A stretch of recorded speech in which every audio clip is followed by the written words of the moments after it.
अस्सलाम वालेकुम friends, my name is Sajid Mughal और हम पढ़ रहे हैं सी शार्प। तो इसी सिलसिले का आज हमारा जो है ट्यूटोरियल है वो है जंप से रिलेटेड। ठीक है, कंट्रोल स्ट्रक्चर हम पढ़ रहे थे जिसके अंदर हमने सिलेक्शन आइट्रेशन वगैरह हम कंप्लीट कर चुके हैं। अगर आपने आपको इसके बारे में नहीं पता तो आप मेरे जो पहले वाले ट्यूटोरियल गुजर चुके हैं आप उनको देख सकते हैं। ठीक है, तो आज हम पढ़ेंगे जंप्स के बारे में। जंप्स का दूसरा नाम इनको कहा जाता है गो टू। ठीक है, आप प्रोग्राम में कहीं आप चलते चलते जो है ना आपने कहीं एक जगह से दूसरी जगह जाना है तो इसको यानी कि आपने वहाँ से जंप करना होगा प्रोग्राम में।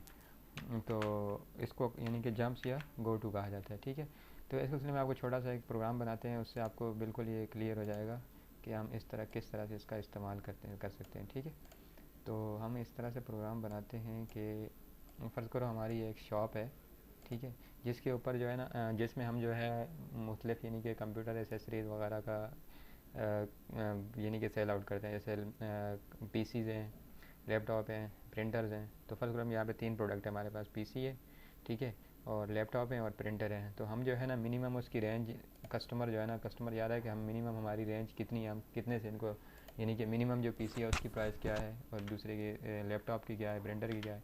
तो इस तरह उसको हम देंगे यहाँ पे प्राइस यानी सिलेक्शन की बेस पे। तो इसका हम करते हैं इस तरह से, क्योंकि हमारा 14 साल एग्जाम्पल है तो हम इसको यूँ कर लेते हैं। ठीक है, तो यहाँ पे हम एक मैसेज डिस्प्ले करवाएंगे चॉइस के लिए। ठीक है, तो हम यहाँ पे करेंगे, फर्ज करो कहते हैं कि भाई हम यहाँ पे जो है ना बनाते हैं एक चॉइस के नाम का वेरिएबल। यूज़र से हमने चॉइस लेनी है। ठीक है, ठीक है, और उसके बाद यहाँ पे हम मैसेज डिस्प्ले करवाएंगे कंसोल डॉट राइट लाइन। अच्छा जी, प्राइस रेंज इसको अचीव कर सकते हैं मिनिमम या आप मिनिमम प्राइस।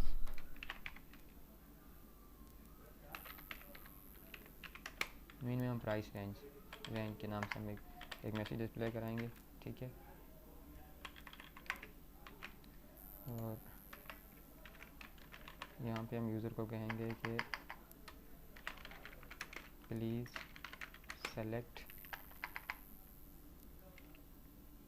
प्लीज़ इंटर करवाएंगे, inter 1 for PC, 2 for laptop and 3 for printer. ठीक है, तो यहाँ पे जो है हम यूज़र से इनपुट लेंगे choice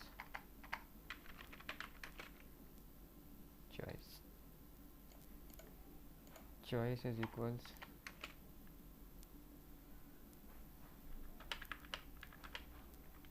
int dot parse console dot read line का हम मेथड यहाँ कॉल करेंगे। ठीक है, तो इसके अंदर चॉइस हमारी स्टोर हो जाएगी। तो यहाँ पे हम स्विच का इस्तेमाल करते हैं।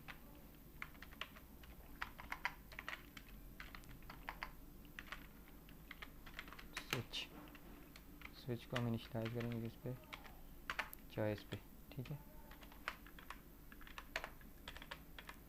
हमारा केस 1 है, अगर यूज़र इंटर करता है 1 तो क्या होगा, यूज़र अगर इंटर करता है 1 तो हमारे पास आ जाएगा console dot right line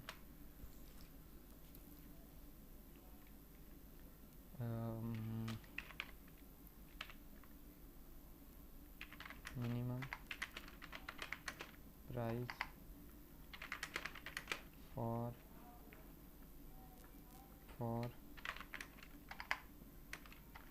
PC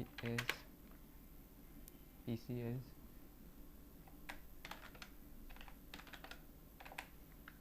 हम कह देते हैं कि 12,000, ठीक है। इन्वर्टेड कॉर्ड में इसको मैं करता हूँ इन्वर्टेड कॉमर्स, ठीक है। तो हमारा ये मैसेज डिस्प्ले होगा और यहाँ पे हम इसको कह देते हैं ब्रेक कर दो। तो यहाँ पे इसी को हम कॉपी कर लेते हैं,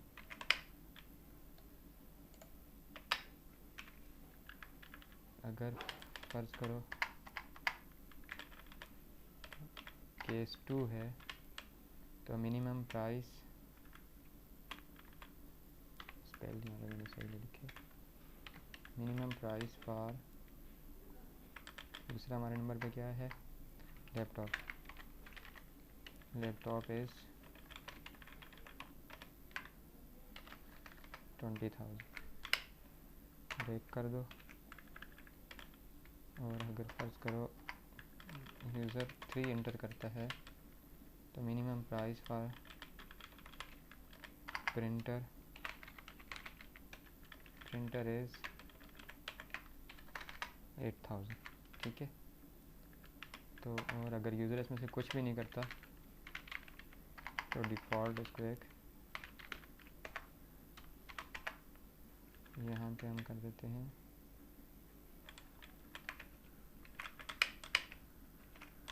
यहाँ पे इसको मैसेज प्ले डिस्प्ले कर देंगे। अगर 1 2 3 में से कोई नहीं करता तो हम कहेंगे इनवैलिड इनपुट, ठीक है। तो इस तरह हम इसको चला के देखते हैं हमारा प्रोग्राम कैसे काम करता है। इसमें एक चीज़ मैंने छोड़ दी, क्या रह गया, वो है यहाँ पे ब्रेक लगाना, ब्रेक स्टेटमेंट का, ठीक है। तो यहाँ पे हम सी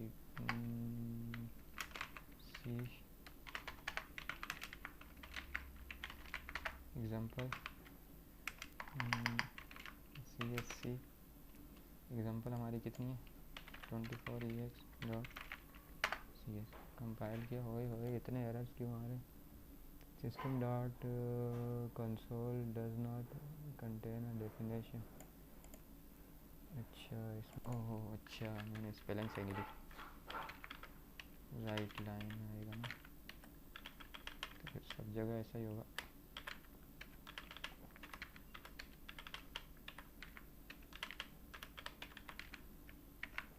ओके, दोबारा इसको कंपाइल करते हैं, कंपाइल हो गया, इसको हम रन करके देखते हैं। 24ex, तो ये सामने मैसेज आ गया, ठीक है। Please inter 1 for PC, 2 for laptop and 3 for printer, ऊपर लिखा है मिनिमम प्राइस रेंज, ठीक है। तो मैं यहाँ पे लिखता हूँ फर्स्ट करो 2, minimum price for laptop is 20,000, ठीक है। तो यहाँ पे हम जो है ना, हमारा काम ये तो हम नॉर्मल स्विच से हो रहा था, यहाँ पे हम गो टू स्टेटमेंट का इस्तेमाल करना चाह रहे हैं, ठीक है। यहाँ पे जब यूज़र ये एंटर करेगा तो मैं ये चाह रहा हूँ कि ऐसा हो कि यूज़र दोबारा यहाँ पे आ जाए, ठीक है। तो यहाँ पे जब यूज़र इनवैलिड इनपुट करेगा तो हम यहाँ पे एक मैसेज डिस्प्ले करवा देते हैं, please inter search again. Search again का जब यहाँ लिखेंगे तो यहाँ पे हम गो टू हमने यहाँ लगा दिया, गो टू कहाँ, XYZ, यहाँ मैंने इसको पास कर दिया, ठीक है। तो ये XYZ को मैं यहाँ कॉपी करके यहाँ हमें कहाँ जाना है, यहाँ पे शुरू में जाना है ना, तो यहाँ पे इसको ले जा कर रख देता हूँ।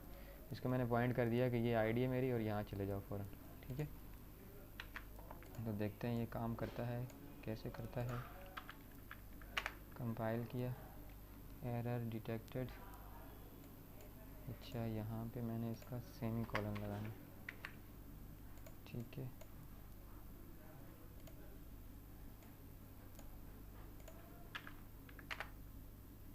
वार्निंग, चलो वार्निंग को छोड़ो, ठीक है। ओके, यहाँ मैंने एंटर किया 1,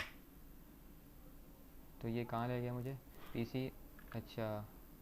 तो मैंने यहाँ पे रॉन्ग एंट्री करता हूँ, 1 2 3 में से मैं यहाँ पे 4 कर देता हूँ। इनवैलिड इनपुट, आपने इनवैलिड इनपुट एंटर किए, तो तो यहाँ मुझे इसको गो टू पे लेके जाना चाहिए ना। अच्छा, यहाँ पे ये मसला क्या दे रहा है कि इसको हमने स्विच के अंदर रखा हुआ है ना, इसको स्विच से बाहर लेके जाना पड़ेगा गो टू स्टेटमेंट, ठीक है, क्योंकि यहाँ पे तो जाके ये ब्रेक हो जाएगा ना हमारा स्विच का स्टेटमेंट। तो यहाँ इसको बाहर रखते हैं। अब इसको चला के देखते हैं तो क्या आता है कि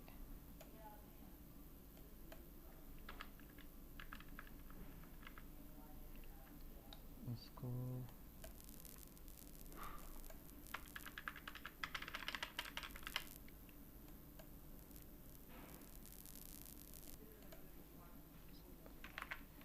CSC 24ex.csc कंपाइल हो गया। 24ex मैंने लिखा, प्लीज़ इंटर, मैंने पहले इसको इंटर दिया 1, तो इसने सही इनपुट दी। तो फिर भी ये कह रहा है कि सर्च अगेन, ठीक है, कर सकते हैं, अब दोबारा इसको सर्च कर सकते हैं। तो मैंने यहाँ पे इनपुट दे दिया इसको 9, तो इसने इनवैलिड इनपुट मैसेज मुझे डिस्प्ले किया, इनवैलिड इनपुट है, ठीक है, प्लीज़ सर्च अगेन। तो यहाँ मुझे ऊपर शुरू में लेके चला गया, ठीक है। तो मैंने यहाँ पे इसका 2 एंटर किया, तो इसने कह दिया minimum price range for laptop is 20,000। तो इस तरह से ये ना गो टू स्टेटमेंट काम कर रहा है। अब फर्ज़ करो जैसे हमने यहाँ पे इस तरह से इसने काम किया है कि यहाँ देखा जब इसको ब्रेक हो गया उसके बाद ये बाहर जाएगा, तो यहाँ ये सेंटेंस पड़ेगा और उसके बाद गो टू की मदद से ये मुझे दोबारा यहाँ लेके चला जाएगा, ठीक है, दोबारा सर्च करवाने के लिए। तो मैं जो ही अब यहाँ पहुँचूँगा तो फिर ये मुझे ये दोबारा यहाँ पहुँच गया। तो इस तरह ये हमारा जंप्स स्टेटमेंट का यहाँ पे जो है ना आज कंप्लीट हुआ। तो आने वाले ट्यूटोरियल से जो है ना मैं मेथड्स स्टार्ट करूँगा, ठीक है,